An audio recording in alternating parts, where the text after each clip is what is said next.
Alors bonjour tout le monde, aujourd'hui je suis avec Philippe, le concepteur d'un nouveau jeu Voidling Bound, fait par le studio Hatchery Game. C'est un studio indépendant québécois. Le jeu sort aujourd'hui, le 9 juin, et j'avais envie un peu de parler avec son concepteur pour vous en apprendre un petit peu plus sur l'univers et surtout sur le processus créatif. Bonjour Philippe, comment vas-tu Bonjour, aujourd'hui? bonjour. Ça va très bien, merci. Parfait. Dis-moi, Philippe, est-ce que tu es stressé, excité? Est-ce que tu es prêt pour cette sortie? Je pense qu'il y a beaucoup d'excitation, là. Bon, il y a tout le temps un petit stress, là, on s'entend, là, on s'en cachera pas que, que si mettre le jeu dans les mains de tout le monde, il y a tout le temps un petit élément de stress. Mais je pense surtout de l'excitation, là. On est prêt, ça fait un petit bout de temps qu'on a hâte de le sortir, le jeu. Fait que je pense l'excitation est à son comble, là, je dirais, là. Ok. Et d'ailleurs, ça fait combien de temps que vous travaillez sur ce jeu? Fait que le jeu en tant que tel, c'est depuis la création du studio, là, ça doit faire à peu près 7 ans que ce processus-là est en cours. Par contre, tu sais, il y a de l'itération en jeu vidéo, il y a beaucoup de choses qui ont changé. La mouture actuelle du jeu, là, vraiment comme ce qu'on sort aujourd'hui, je dirais cette version-là, elle a environ 2 ans là, de travail dedans. Fait que vraiment, comme il y a eu un pivot, il y a eu un peu de changement dans ce que le jeu allait être porté à être, mais ça reste que les graines de l'idée, là, c'est un processus d'à peu près 7 ans avant de se rendre à sortir quelque chose. Oh wow. Puis là, ben là, vous êtes rendu à appuyer sur le bouton lancer le jeu. C'est quand même assez impressionnant. J'ai hâte de voir la petite vidéo d'ailleurs sur vos réseaux sociaux. Vous allez être comme on lance le jeu. On passe plus tard, let's go. Tout le monde fait ça en ce moment. Ça a l'air d'être. C'est vraiment à la mode. Je vois vraiment beaucoup de studios indépendants faire cette petite story en mode c'est parti. Le Genre, gros bouton j'aime rouge. vraiment ça. Et de ton côté, Philippe, est-ce que tu peux nous parler un peu plus de ton rôle dans le studio Hatchery Games? Ouais, mais mon rôle, moi, c'est. En fait, il y a comme deux gros volets, je dirais, dans ce que je fais. Je suis concepteur de jeu et concepteur de niveau. Fait qu'on peut résumer ça à être Oh, concepteur tout court, mais dans beaucoup de studios, les gros studios, ça serait deux rôles comme séparés quand même, là, qui se retouchent ouais. en certaines fonctions. Mais bon, j'occupe les deux rôles. Donc, concepteur de niveau, c'est-à-dire vraiment monter les niveaux de jeu, tout ce qui est la façon que les niveaux s'enchaînent, les combats dans ces niveaux-là, le côté avec l'équipe artistique, s'assurer que l'environnement, le look des choses conserve quand même la navigation simple pour les joueurs, que le niveau Hmm. reste comme dans sa vision de ce qu'on a au tout début. Puis l'aspect concepteur de jeu, qui est plus autour des systèmes, des règles, de comment le jeu fonctionne, Ok. l'aspect balancing aussi, à quel point les choses sont fortes ou pas assez fortes, est-ce que quelque chose est intuitif dans les règles du jeu. Donc vraiment, c'est ces deux aspects-là qui sont surtout qui se mêlent ensemble là, dans une petite Ok. équipe. On s'entend, on porte beaucoup de chapeaux. Fait que c'est un peu ces deux chapeaux-là que je porte, moi. Oh wow. Ok, ouais, c'est quand même deux gros chapeaux, hein, soit dit en passant à porter. D'Ivoire, j'avais une question pour toi. Pour commencer, est-ce que tu pourrais allez, on va dire en 30 secondes, me résumer un peu c'est quoi le jeu Voidling Bound? Ouais, c'est une méchante bonne question. On va y aller. Voidling Bound, c'est un jeu de collection de créatures. Donc, vous allez ramasser des créatures extraterrestres qui s'appellent les Voidlings. Ces créatures-là, vous les collectionnez pour les faire évoluer, les entraîner, faire de l'élevage, puis vous les envoyez en mission. Puis l'aspect vraiment unique de Voidling Bound, c'est que quand on les envoie en mission, c'est pas juste tu les envoies, tu les regardes faire, tu prends le contrôle direct de ces créatures-là. On peut penser un peu à Avatar, là. On connecte son esprit avec la créature, on en prend le contrôle, c'est nous qui la jouons. Fait que chaque créature a vraiment sa jouabilité complètement unique qui va vraiment aller rappeler les traits de la créature qu'on va aller développer. Et tous les éléments d'évolution dans le jeu vraiment viennent changer comment ces créatures-là se jouent. Donc, l'aspect de Violent Band, c'est vraiment Hmm. collectionner les créatures, oui, les faire évoluer, mais vraiment les jouer directement puis trouver des combinaisons de créatures que vous allez vraiment aimer jouer pour combattre ce qu'on appelle la lésion. C'est un parasite extraterrestre Oui. qui détruit les écosystèmes. Donc, on a un aspect un peu écologique quand même qui est d'aller sauver ces planètes-là d'un parasite qui les détruit. Et d'autres petits mystères, bien entendu, que je vais garder secret dans le jeu. Là. Il n'y a pas seulement la lésion qu'on affronte dans le jeu, mais c'est un peu ça Ok. en fait. Fait que c'est vraiment le côté jeu de collection de monstres qu'on s'en va chercher. Bon, on connaît tout Pokémon, là, un peu cet aspect-là d'aller les Un peu. collectionner tous, mais d'aller mélanger ça aussi avec un aspect action, peut-être plus proche des jeux comme Warframe dans certaines façons. Donc, de vraiment le côté Ok. third-person shooter où vous prenez le plein contrôle de la créature dans les missions. Donc, c'est mixer ça ensemble puis trouver un aspect où les deux côtés viennent un peu se retoucher pour essayer on l'espère, avoir le meilleur des deux mondes. OK. Ben, d'ailleurs, puis là, on parle un peu de processus créatif à travers tout ça. Puis, tu sais, moi, j'ai fait un peu de recherche quand même. Je sais qu'une bonne partie de votre équipe a travaillé sur un autre jeu. Et je peux pas m'empêcher de faire un petit parallèle quand même avec l'aspect des monstres qui combattent. C'était Skylander.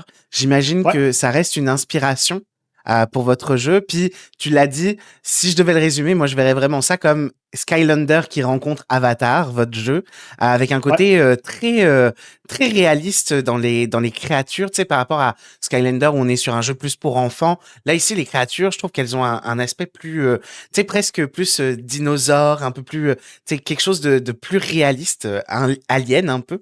J'aime vraiment Ouais. ça. Est-ce que c'est vraiment une inspiration du coup pour vous, Skylander, ou vous essayez justement à l'inverse de vous en départir un peu?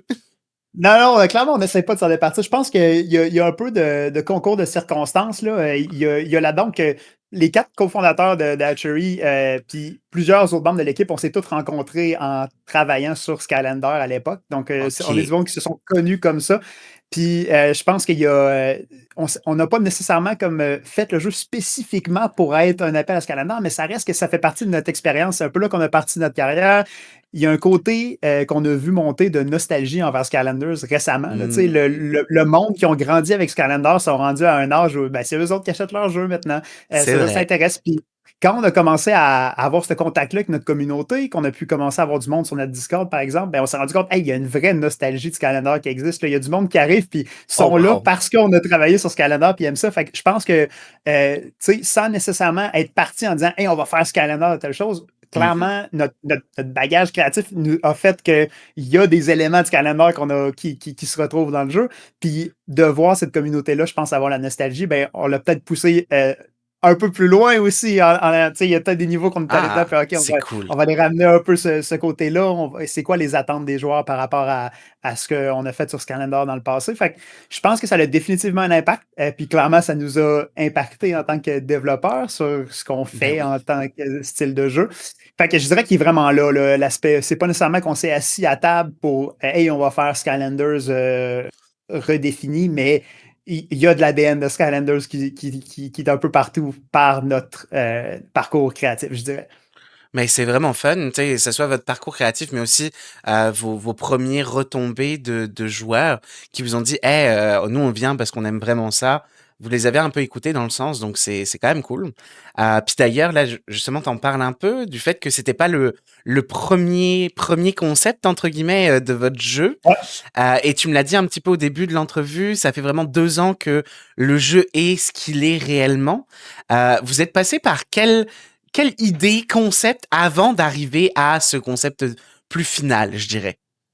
Ouais, je vais commencer avec le disclaimer en haut à gauche, parce que je n'étais pas là pendant toute cette période-là. Fait que OK. tu sais, moi, j'étais là sur la mouture actuelle, j'ai été là tout le long. Sur ce qu'il y a eu avant, moi, j'avais un autre studio indépendant dans le temps qui je faisais partie. Je me suis joint à l'équipe OK. ici pour le pivot qu'il y a eu. Fait que, par contre, j'ai une bonne idée de ce qui s'est passé. Là. Quand ils ont commencé, en fait, OK. l'idée, tu sais, bon, Hatchery Games, on s'entend, le nom le dit, là, le studio a été fait pour faire des jeux de créatures. C'était ce que le studio voulait faire, c'était un peu ce qu'on visait faire. Euh, mais la première itération, je dirais qu'elle était peut-être plus proche de ce qu'on s'attendrait dans un pur jeu de collection de créatures. Tu sais, on pense à Pokémon, la vision Oui. isométrique vue d'en haut, l'aspect d'aller capturer les créatures, c'était beaucoup plus proche de ça. Un aspect qu'il y avait déjà à OK. l'époque, par contre, c'était ben, l'aspect science-fiction, un peu dans les. T'en as parlé tantôt, là, mais dans le Ouais. design des créatures, aller plus dans une espèce de pur sci-fi avec un look alien, un peu des choses qui se rapprochent peut-être d'un look un peu plus biologique, réel, tu sais, Oui. d'aller chercher un peu des aspects qu'on pourrait s'imaginer de créatures extraterrestres. Fait que cet aspect-là était déjà bien, bien présent. Je pense qu'il était même. Il y avait un côté encore quasiment peut-être plus réaliste à l'époque, là, vraiment dans OK. le. Au point d'être quasiment des fois comme des créatures sont épeurantes un peu à certains aspects. Puis il y avait déjà aussi l'aspect de jouer la créature. Mais à l'époque, c'était vraiment. OK. On peut imaginer une espèce de framework de Pokémon où il y a un combat qui commence, tu prends contrôle de ta créature, mais que tu explores le monde comme en isométrique. Fait que c'était un peu plus de ce Mmh. côté-là que ça s'enlignait au début. Pour plusieurs raisons, il y a eu un pivot. Je pense le coût. Assez rapidement, quand tu développes quelque chose comme ça, tu te rends compte que il y a des raisons pourquoi Pokémon coupe des coins ronds à certains endroits. C'est extrêmement coûteux OK. faire un jeu comme ça. La grosseur du jeu, le narratif qui est autour, OK. les lieux à aller dedans, le nombre de créatures, toutes ces choses-là, c'est beaucoup de choses. C'est extrêmement ambitieux de se lancer là-dedans.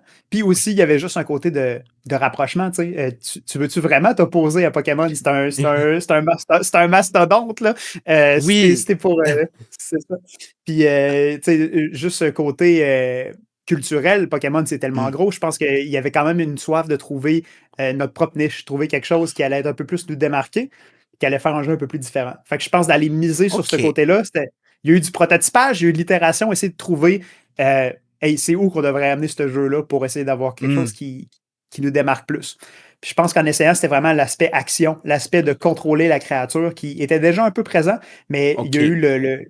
il y a eu la décision de le pousser énormément plus. Là, c'est de ne plus faire juste Oui. hey, on contrôle la créature, mais pousser ça, l'expression que les joueurs peuvent avoir dans comment ils jouent leur créature, les Oui. différentes habilités, de vraiment amener ça à fond. Fait que je pense que ça a été vraiment ça le pivot, d'y aller à fond dans hey, c'est un third-person shooter, on joue la créature, les créatures vont être extrêmement Oui. différentes dans comment ils se jouent. Fait que c'est de là, je dirais, qu'il y a eu le gros pivot qui, dans les 2 dernières années, où là, on était vraiment plus, OK. OK, on a trouvé la fibre, c'est ça. Le jeu, c'est ça. Maintenant, OK. il faut faire le jeu. Il faut faire tous les niveaux qui vont avec ça. On veut étendre le nombre de créatures. Fait que ça a été plus le focus des 2 dernières années, vraiment comme livrer ce jeu-là, une fois on était sûr qu'on avait la bonne fibre. Là. OK. Ben, d'ailleurs, moi, j'ai joué à la démo pas mal et je vais jouer dans les prochains jours au jeu en version finale. Donc, j'ai vraiment hâte de voir la différence entre les deux, déjà. Ouais, Mais on remarque tout de suite que le protagoniste qu'on a avec nous, de son côté, il va surtout servir pour justement l'entretien, l'élevage et la maintenance, je vais dire, des créatures, alors que la partie action, ça sera avec la créature.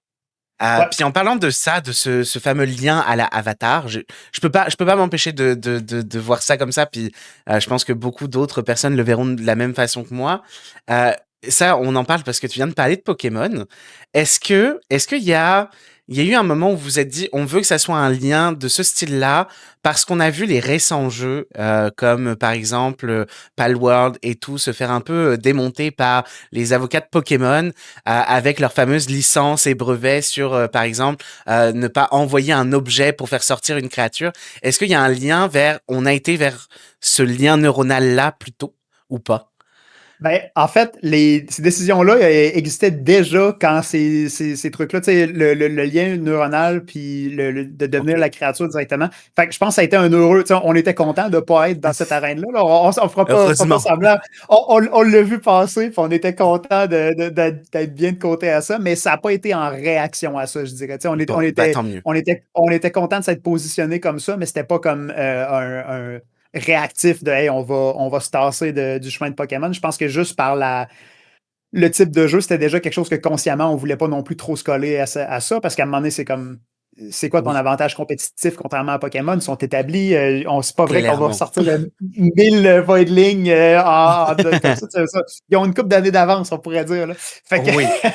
Non, non, fait puis que je pense que c'est une bonne chose aussi de renouveler le genre, entre guillemets, et changer les codes qui sont comme apparus par Pokémon, mais tu sais, le code, il peut changer, puis on peut aller vers d'autres univers. Puis, tu sais, comme tu l'as dit, avec l'ADN Skylander, ça avait beaucoup plus de liens que de sortir justement une créature d'un sac. Tu sais. Donc, non, je pense ouais, il y a une logique derrière qui était vraiment travaillée.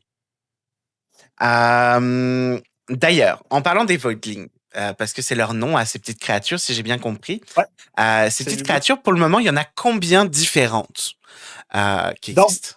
ouais. Et on a 9 espèces de Voidling. Fait il y a OK. 9 espèces collectionnées dans le jeu. Ce qui est intéressant à souligner, c'est la façon que nous, on gère l'évolution.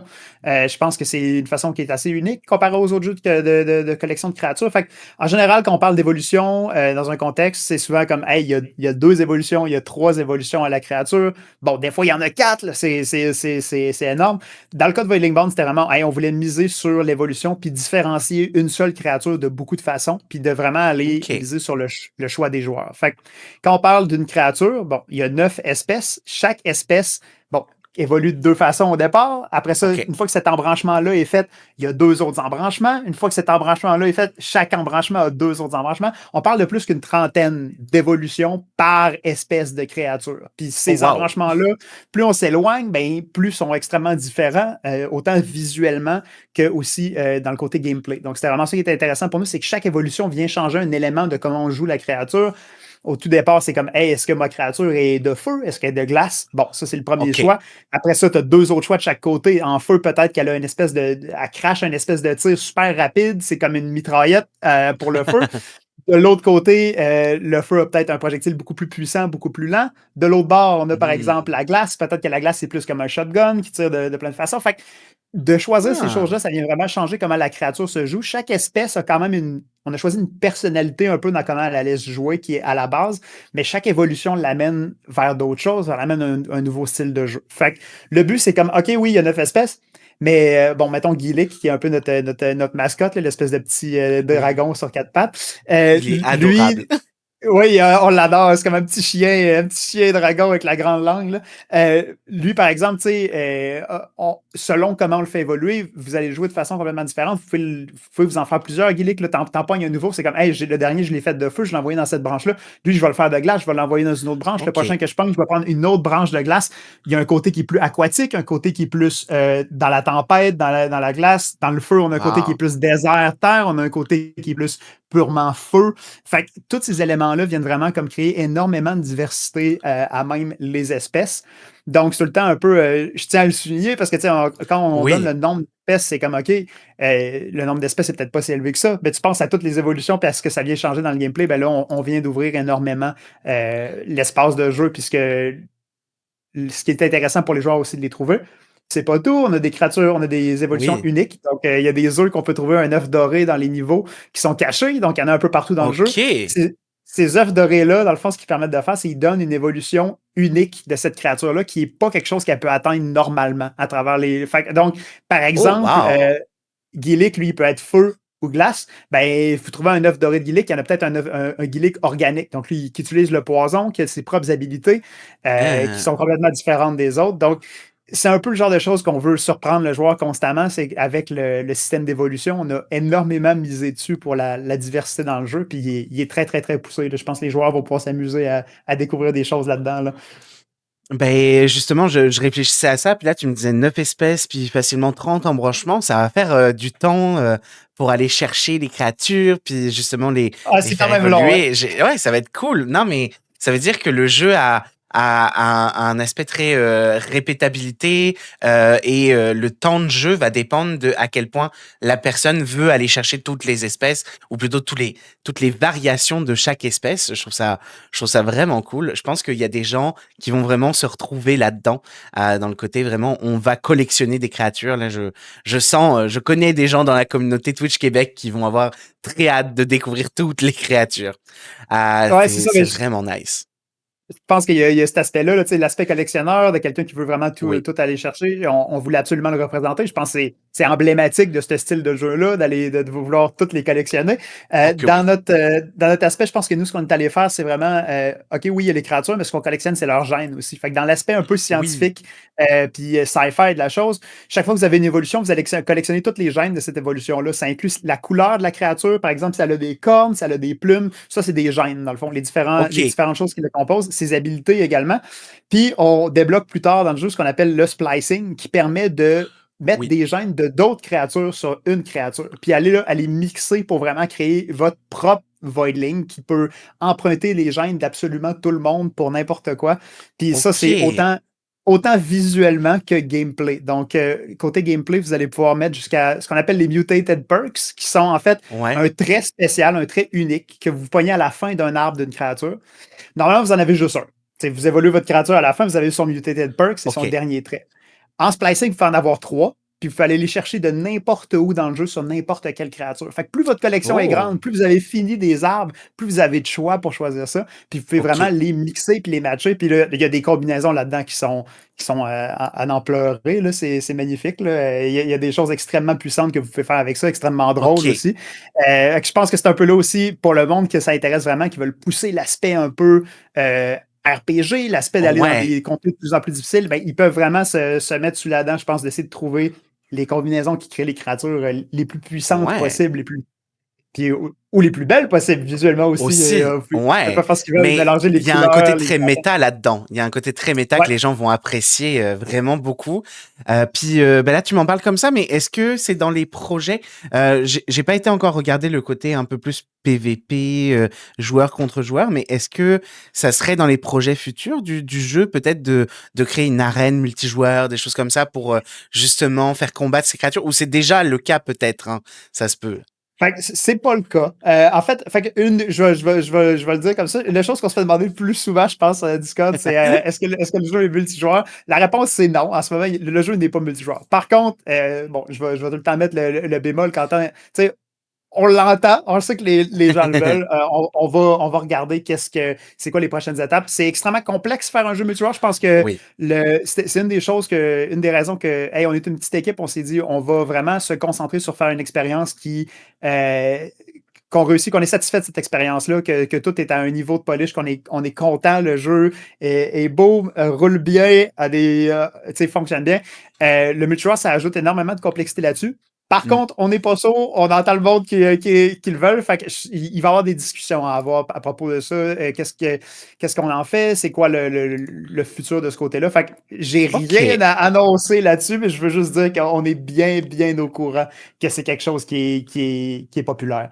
Donc là, tu es en train de m'annoncer que si beaucoup de gens achètent le jeu, il y aura un poids plus grand pour pouvoir peut-être annoncer un multijoueur un jour. Écoute, Donc il plus faudrait le monde qui acheter l'achète, le jeu. c'est sûr qu'on est plus proche de cette réalité-là si on achète le jeu. Tu sais, je peux pas me Bah oui, prononcer là-dessus, mais c'est sûr que on est ça plus proche aiderait. de cette réalité, plus il y a de gens qui l'ont. Ça, c'est certain. Fait que c'est quelque chose qu'on a, tu sais, on est vraiment au courant. Là. Je pense qu'à chaque fois qu'il y a une discussion, c'est comme c'est quoi que les gens auraient aimé voir dans le jeu quand on regarde le feedback. Le multijoueur, je pense qu'il n'y a pas une conversation où il n'est pas au-dessus de cette chose-là. Puis tu sais, même en tant que joueur Bah de notre oui. propre jeu, je le sais que ça serait le fun. C'est ça, il n'y a aucune question que ça serait le fun. C'est sûr que ça marcherait. C'est juste que c'est un gros challenge technique pour Oui, une petite oui. équipe Hey, quand même de faire ça, de se lancer là-dedans. gérer les Fait serveurs, que tout ça, là, c'est gros. C'est très gros. c'est gros. Ça prend du monde spécialisé là-dedans pour. Tu sais, c'est ça. Ton équipe gonfle de base quand tu te lances dans quelque chose là-dedans. Là. Oui. Fait que, bref. C'est pour ça que je dis, tu sais, on est au courant que c'est vraiment en demande. On aimerait ça, nous autres aussi, jouer à multijoueur à Golden Ball. Mais c'est pas le cas pour le lancement, du moins pour ce jeu-là. On n'a pas de multijoueur. C'est vraiment une expérience single player qu'on a voulu faire. Mais et d'ailleurs, tu me parles d'une expérience single player. Je vais rebondir tout de suite sur un peu l'aspect narratif du jeu. Tu sais, moi personnellement, je suis un gars qui adore les jeux narratifs avec une immersion, une histoire. Est-ce qu'on peut s'attendre dans Voidling Bound à avoir aussi une narration en dehors des combats et de l'action aventure, disons.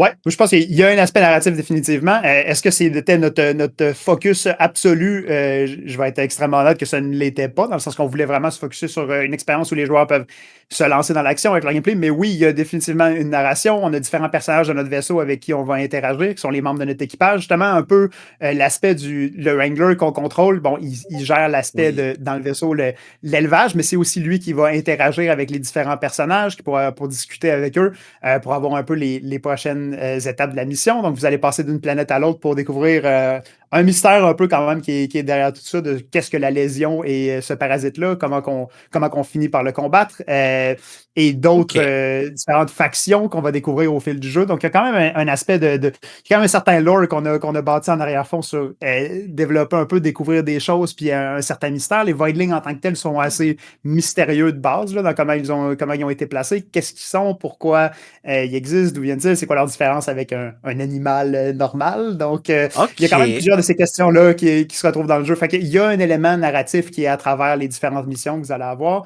Puis c'était un peu aussi comme essayer d'avoir justement, hey, on veut cette trame narrative-là à Mm. travers une espèce de quête principale. Puis on veut pas qu'elle soit non plus trop intrusive pour les gens qui sont comme, hey, je veux me lancer, puis Je- je veux grinder 20 missions pour aller ramasser toutes mes mutagènes, pour évoluer toutes mes gimmicks d'affilée. Que ce soit pas comme, hey, à chaque fois que tu reviens, il y a quelqu'un qui vient te parler avec une cutscene de 20 minutes. Fait qu'on essaie Oui, non. d'avoir un peu ce côté-là, d'avoir quand même, hey, il y a une trame narrative, ça mène vers quelque chose, il y a quand même un développement qui se passe, il y a différents personnages dans le vaisseau avec qui vous allez interagir, puis de les positionner comme des personnages qui sont intéressants, on l'espère.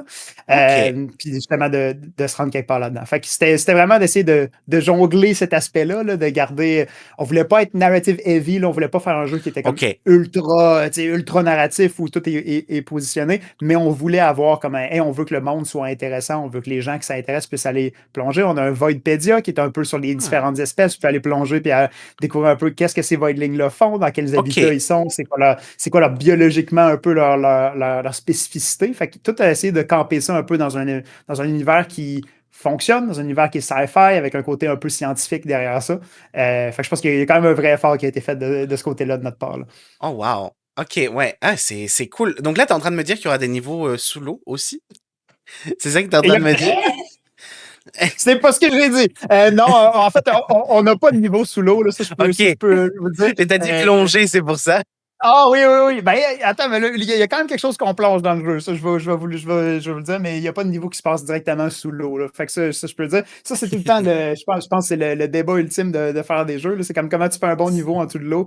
Je pense que sur ce jeu-là, on s'est pas risqué. Il y a peut-être une Parfait. réponse à avoir, Je à vais, avoir un je, bon level sous-marin, mais je vais pas dire que je suis heureux, mais souvent, les jeux sous l'eau ont toujours été des traumatismes pas dans mes facile. gameplays. C'est pas facile de faire des jeux sous l'eau, non. Non.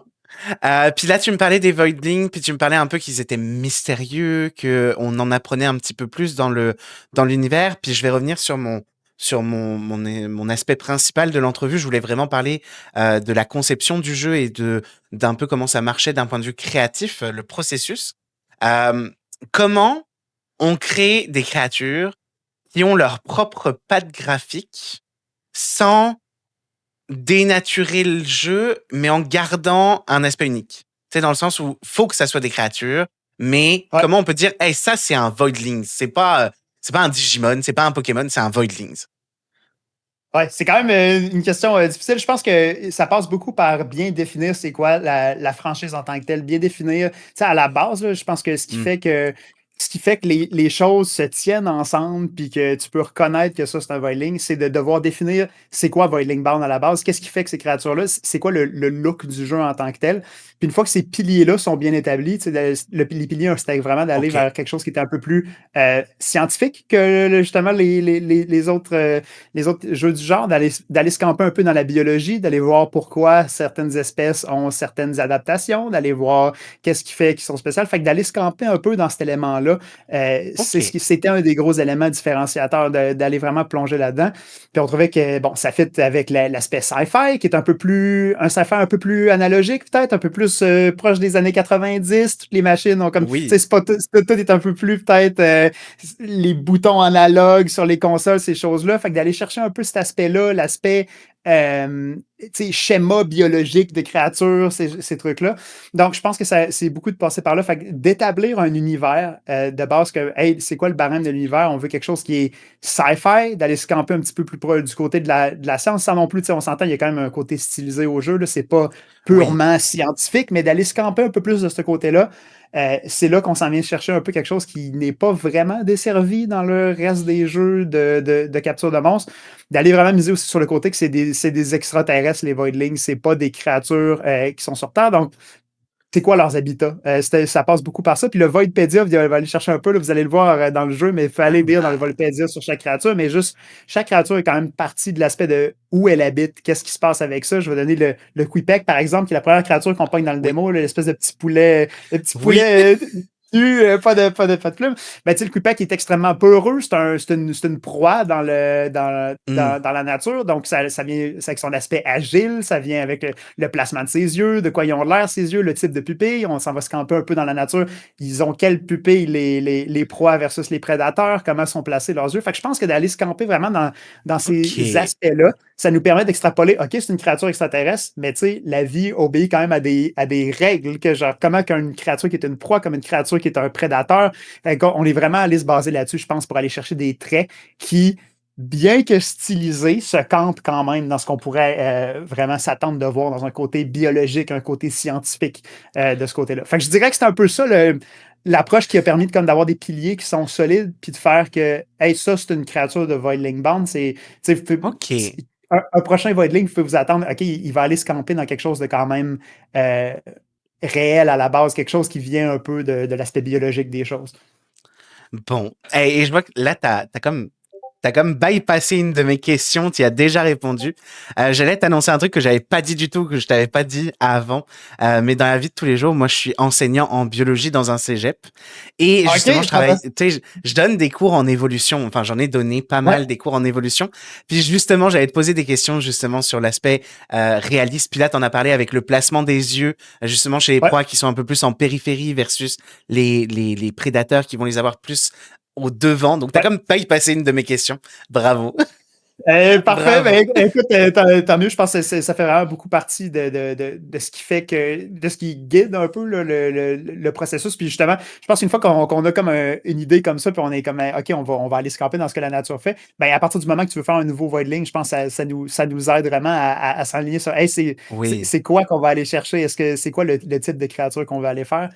Puis bon, après ça, bien entendu, on rajoute l'aspect extraterrestre. Puis qu'est-ce que ça veut dire un aspect extraterrestre? Ça peut être beaucoup de choses, mais tu sais, je pense justement, dans le jeu, tu vas probablement t'amuser là, à voir les différents Oh types de que choses. oui. On est allé quand même se chercher quand même beaucoup de concepts, là, tu sais, le côté des insectes qui sont plus sociaux avec Ouh. leur swarm dans certaines évolutions par leurs antennes qui vont changer. Donc, de OK. ce côté-là. Donc, il y a quand Ah. même des aspects de ce côté-là qui sont allés. On a une créature qui a une relation symbiotique avec un parasite. Donc, aller chercher vraiment Oh. des phénomènes qui se passent dans la nature, puis les amener à un côté sci-fi, un côté stylisé, puis d'aller chercher un peu ces aspects-là. Fait que je pense que c'est vraiment OK, ça je qui vais fait. triper là-dessus. Ouais, c'est ce qui fait qu'un Voidling est un Voidling, je pense, puis qui rend ça intéressant, c'est un peu aller chercher ces différents mécanismes-là, puis comment ces créatures-là fonctionnent.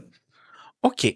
Là, c'est sûr qu'on est seulement au lancement. Puis je sais que je vais te poser une question qui, tu sais, c'est le temps de rêver, on va dire, avec cette question-là. Mais est-ce que Voidling Bound, c'est un One Hit Wonder? Une fois qu'il est sorti, on l'entretient les bugs, on fait en sorte que le jeu avance? Ou est-ce qu'on a déjà une vision peut-être long terme avec, tu sais, je vais le dire, des DLC ou d'autres, avec des mises à jour, des nouveaux Voidling, justement, des nouvelles missions ou autres? Ou est-ce que l'histoire s'est arrêtée et on passe à la suite?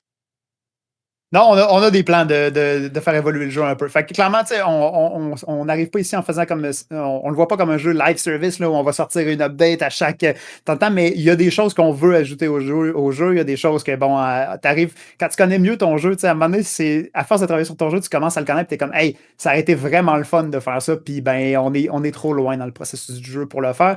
OK. On en a des boîtes et des boîtes, des choses comme ça, puis il y a des choses. On a déjà eu certaines conversations qui sont pas à différents stades d'avancement sur ce qu'on voudrait faire de ce côté-là.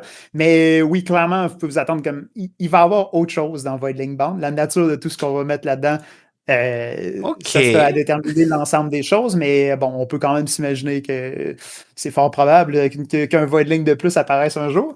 OK. Quand même, ça serait probable, on pourrait dire. Mais c'est ça. Fait que oui, on a le plan de vouloir supporter le jeu.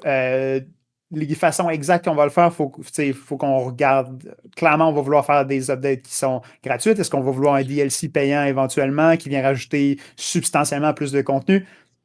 Potentiellement. On va vouloir voir la réception un peu comme qu'est-ce que les gens veulent, qu'est-ce que les gens aiment Oui. du jeu. Je pense qu'il y a aussi cet aspect-là. On a des choses que on veut faire, puis qu'on a des plans de faire, mais on veut se garder flexible. On est une petite équipe, on a ce Ben oui. luxe-là de pouvoir rester flexible. Fait qu'on va vouloir regarder, hey, qu'est-ce qui résonne avec les gens, qu'est-ce qui les fait triper, qu'est-ce qu'ils ont vraiment aimé, qu'est-ce qu'ils voudraient voir de plus, qu'est-ce qu'ils aiment moins, puis on va vouloir faire des changements par rapport à ça, puis des ajouts très, très, très probablement par la suite. OK. Très cool. Et bah, d'ailleurs, aujourd'hui, ça sort. Où est-ce qu'on peut retrouver votre jeu? Où est-ce qu'on peut l'acheter? Sur quelle plateforme? Je te laisse faire la pub, en gros. Oui, absolument. Fait que Voidling Bound disponible sur Steam et le Epic Game Store, donc sur ordinateur pour l'instant. On travaille activement à avoir une version console dans le futur, donc on va vous tenir au Ouh. courant quand il y aura quelque chose qui se développe de ce côté-là, mais il va y avoir un autre lancement qui va se faire pour une version console à l'avenir. Donc, sur PC en ce moment, donc Epic Game Store et Steam. Parfait, ben merci beaucoup. Je vais pas te retenir plus longtemps. Je pense que du point de vue d'un processus créatif, on comprend c'est quoi le jeu. Je vais te laisser faire un dernier pub. Euh, Là, comme ça, en une phrase ou deux, pourquoi les gens devraient acheter votre jeu? Les gens devraient acheter Voidling Bound parce que ça allie le côté plus relaxant d'un jeu de collection de créatures, de pouvoir les élever, les envoyer, et le côté, je pense, action, le côté de pouvoir faire des builds, le build making, le côté role-playing game, peut-être d'un third-person shooter. Donc, je pense que ça allie vraiment le meilleur des deux mondes. Il y a des gens qui ne sont pas nécessairement intéressés par des creature collectors qui vont trouver leur compte dans Voidling Bound. Et à l'inverse, je pense qu'il y a des amateurs de shooters qui vont peut-être découvrir quelque chose avec les jeux de collection de créatures et peut-être se lancer dans d'autres jeux du genre par la suite. Fait que je pense qu'il y a vraiment, il y en a pour un large public à trouver leur compte dans le jeu. Oui, puis il y a certaines créatures qui sont vraiment cute, il faut se le dire aussi. Il faut se le dire là, quand même. Là. Il y en a qui sont très, très mignons. Il y en a d'autres qui sont plus épeurants un peu, mais ils sont cool à leur façon. On les aime aussi. Je pense que ça aussi, il y en a pour tous les comptes. Là, le côté plus edgy et badass, puis le côté plus cute, charmant. On en retrouve un peu de toutes les sortes. Là. Bon, bah tant mieux. En tout cas, merci beaucoup d'avoir accepté cette entrevue. Merci à vous. Et pour les autres, on se retrouve bientôt pour une autre entrevue avec peut-être un autre studio indépendant. Que sais-je? Et je vous laisse. Namasté ma gueule.